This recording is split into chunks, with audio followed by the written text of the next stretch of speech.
안녕하세요 여러분. 오늘은 대명사에 대해서 말해 보겠습니다.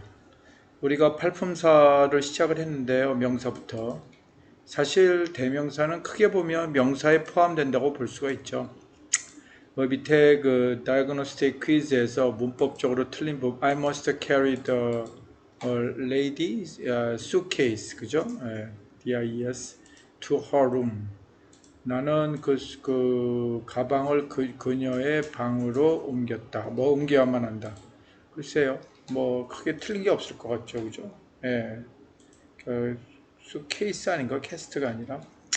어쨌든 뭐 이 부분에 있어서 틀리지 않으면 넘어갈 허니까. 그죠? 근데 수케이스나 그녀의 방이잖아요. 그죠? I must carry to her room인데요. 어찌 보면 내가 그녀의 방, to my room 또는 그녀의 수케이스를 그녀의 방으로 옮겨야만 한다. 글쎄요, 뭐 그렇게 엄청 틀린 것 같진 않은데 어쨌든 그 부분은 넘어가고요. 일단 여러분들한테 대명사를 좀 설명을 하고 그 다음에 위에 다시 설명하도록 하겠습니다. 대명사의 문법적 기능은 뭐예요? 명사를 대신해서 쓴다. 이거 우리가 가끔씩 보면 그 시험 문제에서 이시 가리키는 거, IT. 그래서 앞에서 가리키는 게 무엇입니까? 이게 영어 검정고시에 반드시 한 번씩 나오는 문제죠. 이시 가리키는 게 무엇인가? 그래서 앞부분에 나오는 것이거든요. 예전에는 그 수능에서도 바뀌기 전에 그런 거 비슷한 문제가 있었고, 특히 그 토플 문제, 우리가 IBT라고 하잖아요. 거기서도 이식 가리키는 것 이렇게 나오기도 합니다. 그래서 그렇게 생각을 해보면 대명사는 뭐 완전하게 뭐 그냥 무시해도 된다. 이렇게 생각하시지 않았으면 좋겠습니다. 대명사의 기능은 주어, 목적어, 서술어, 수식어. 근데 서술어는 좀 그렇고요. 대부분 주어, 목적어로 많이 쓰입니다. 수식어로 쓰이는 경우는 우리가 수유 대명사라고 그래서 그의, 그녀의, 나의, 뭐 당신의 이렇게 쓸 수도 있거든요. 그 다음에 수나 격. 그래서 우리가 수라는 건 숫자. 아이가 하나라면 위는 우리들 그 복수잖아요, 그죠? 격은 또 아이의 경우는 주어로 쓰이지만 미 그러면 목적으로 쓰이고. 뭐 이런 것들을 잊어서는 안 된다. 뭐 이렇게 생각하시면 됩니다. 대명사의 분류는 여기 잠깐 보시면 인칭 대명사부터 시작해서 소유 대명사, 지시 대명사, 의문 대명사, 관계 대명사, 부정 대명사, 제기 대명사.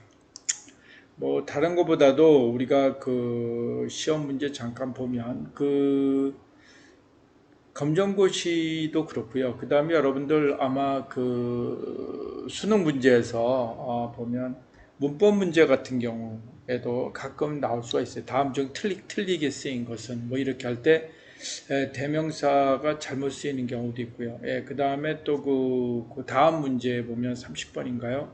그 다음에 표현에서 이상한 것은 그런 경우에도 가끔씩 나올 수가 있습니다. 물론 표현은 단어 위주로 나오긴 합니다만 그런 비슷한 게 이제 40번 때도 등장하기도 하죠. 그래서 문법은 물론 하나로 거의 3점짜리로 끝나긴 합니다. 수능 시험의 얘기입니다. 영어 수능 시험.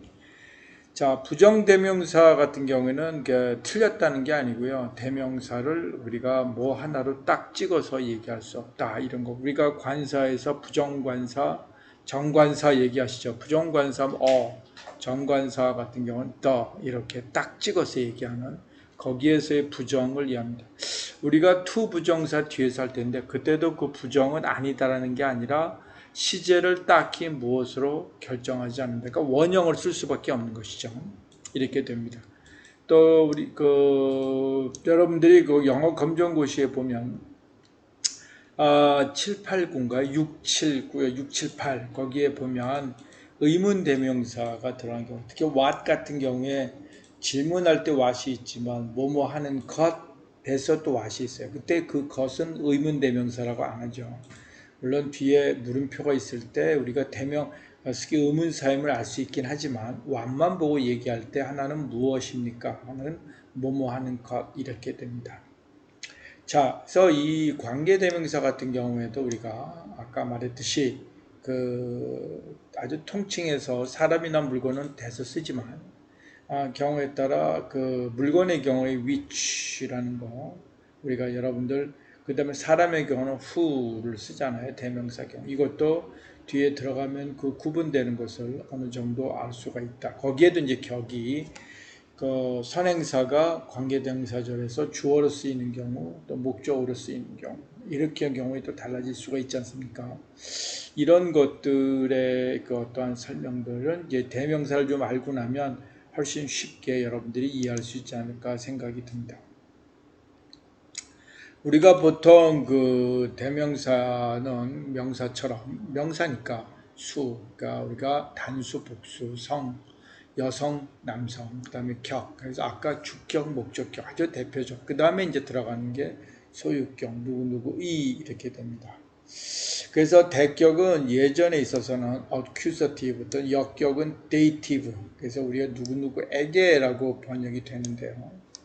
영어의 경우에 이런 격이 가장 그래도 모양으로 확실하게 나타나는 게 바로 대명사입니다.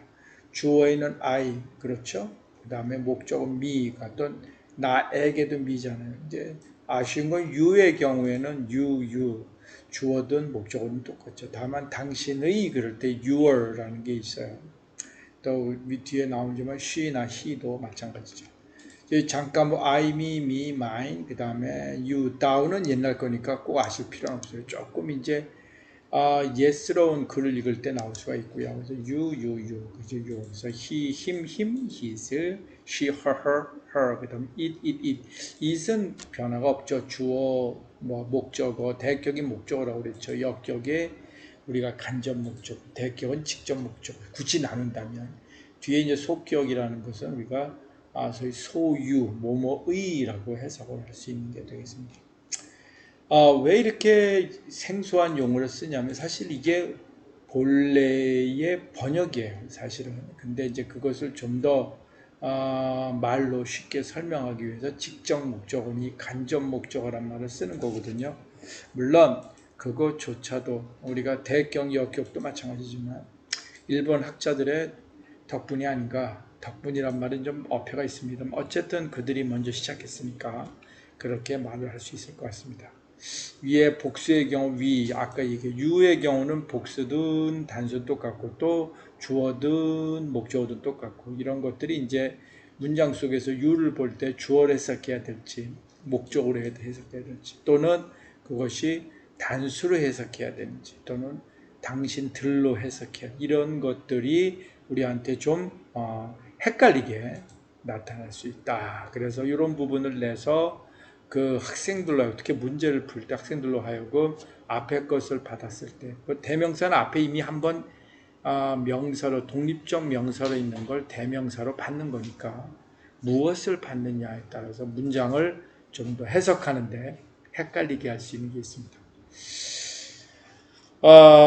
문제는 별로 등단하지 않지만 죄기 대명사라는 게 있습니다. 죄기라는 말은 그 나를 내 스스로 그러면 죄기죠. 그죠? 좀 더 나로 더 안으로 들어오는 거죠. 당신을 당신 스스로, 그를 그 사람 스스로, 그녀를 그 여자 스스로, 우리를 우리들 스스로, 또 당신들을 당신들 스스로, 그들을 스스로 이렇게 하는 경우 우리가 이렇게 해석이 되는 걸 재기 나에게 다시 돌아온다. 그래서 우리가 self하고 selves 붙는 거 여러분들이 많이 볼 수 있습니다. 보통은 우리가 그 셀프가 붙을 때는 소유격을 많이 상상을 하죠. 근데 이제 재미있게 I의 경우는 me self가 아니라 I self도 아니고 my self가 돼요. You는 your self, 소유격이 붙죠. He는 또 his self가 아니라 himself라고 그러고 her는 hers가 아니라 herself라고 그러고 이때 her는 우리가 소위 그 목적어나 또는 그 소유격의 모양이 똑같거든요. 그 다음에 이제 we 같은 our, 우리의가 되죠. 그 다음에 당신들이 또 아까 마찬가지로 둘 다 단수, 복수, 제기대명사 모양이 yourself. 근데 이제 당신들은 yourselves, self를 with, 우리가 knife를 knives, 칼들 아닙니까? life를 lives, 소위 생명들, 인생들이라고 할 수 있죠. VS로 알 수가 있습니다. they는 themselves의 theirselves가 아니라 자 이처럼 언어는 소위 일관성에 있어서 어기는 경우들이 많습니다. 왜 그렇게 어길까요? 오늘은 잠깐 요 제기대명사까지 얘기를 할 텐데요. 왜 어기게 되는가? 그 어기는 이유 중에 하나는 바로 뭐냐면 바로 사람들의 관습이에요. 물론 예전에는 그거와 더 다른 많은 모양들이 존재했는데 어떤 빈도수에 있어 사람들이 쓰다 보니까 경우에 따라 지금에 와서는 예외라고 보일 수가 있으나 그 당시에서는 지금으로부터 영어가 생긴 게 4세기 아니에요? 4세기 우리 삼국시대 초기 아닙니까? 약 한 450년 정도. 그렇게 생각을 했을 때 그때는 더 복잡한 표현들이 있었겠죠. 근데 그 중에 시대가 지나면 사람들이 많이 쓰던 거를 어떻게 돼요? 남기고 그걸 없어진 것들을 다 어떻게 됩니까? 거기에 다 적용을 시켜버리죠. 그러다 보니까 뭐야 이게 왜 이렇게 모양이 들쑥날쑥이야 이렇게 볼 수 있다는 겁니다. 그러면 어떻게 우리가 그걸 인지할 수 있을까? 이것은 바로 얼마나 많이 여러분이 직접적인 문장을 읽고 그걸 반복적으로 익숙하게 되느냐. 그러니까 외국인 모국어 화자의 경우 영어의 모국어 화자는 어릴 때부터 수도 없이 그 소리를 듣기 때문에 익숙해지는 거 아니겠습니까? 우리도 마찬가지예요. 여러분들 예를 들어 이건 아니라도 우리 숫자 쓸 때 꽃은 한 송이, 그 다음에 종이는 한 장, 또 술병은 한 병, 그렇잖아요. 그죠? 한 개, 개는 많이 쓰이긴 합니다만은 이렇게 일본 말도 그렇게 우리 그런 걸로 비슷합니다. 그래서 이렇게 되는 건 다 외워서 하는가? 글쎄요. 물론 어느 특정한 내부적인 나름대로 규칙이 아주 없는 것은 아니지만 사람들이 관습화돼서 습관화돼서 쓰는 것. 그래서 자동적으로 반응하게 되는 게 있다는 것이죠. 마치 무조건 반사.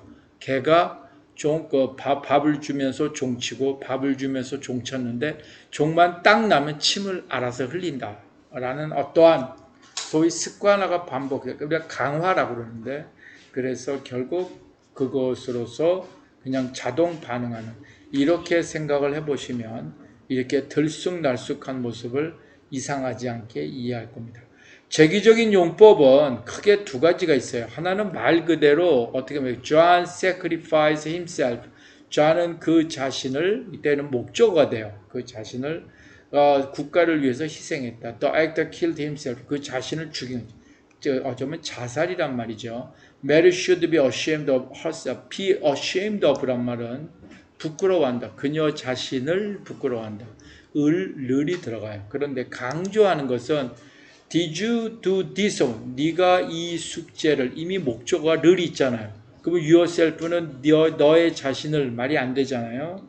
그래서 당신은 너의 숙제를 네 스스로 부사처럼 쓰이는 거예요. 네 스스로 우리가 거기에 가를 네 스스로가 하는데 그건 주어가 아니에요. 우리가 네가 여기가 매우가 좋다. 너는 여기는 매우는 좋다. 그렇다고 다 주어 아니지 않습니까? 그래서 가는 붙이지 말고 스스로. Did you see the king himself? 그 왕, 그렇죠. 그 자신을, 그렇죠. 이때는 왕, 딴 사람도 아니고 왕 그 자신. 또 왕이 어떻게 돼요? 목적어가 되죠. 예, 그래서 우리가 경우에 따라 제기용법에서 강조용법은 좀 없어도 돼요. 우리가 예를 들어서 Do you do this homework? 했냐? yourself는 꼭 안 들어도 되죠. 숙제한 거는 기본이니까. 그런데 여기에 he sometimes talks to himself. 그 혼자 자신 스스로에게 이야기했다. 에게 간접 목적어가 되는데 그는 때때로 talks to 말하면 말이 안 되죠. 근데 he some talks to president 대통령 그 자신에게 얘기했다면 그는 대통령에게 이야기했다. 없어도 되는 거죠. 이런 부분이 우리가 제기대명사의 재미있는 부분이고 이 부분들이 만약에 본문의 하나의 부분으로 나오면 해석에 상당히 혼돈이 생길 수가 있어요. 자, 오늘 수업은 여기까지 하고 나머지 대명사의 성격은 저 다른 말이 길었기 때문에 그 다음 설명에서 이어가도록 하겠습니다. 수고하셨습니다.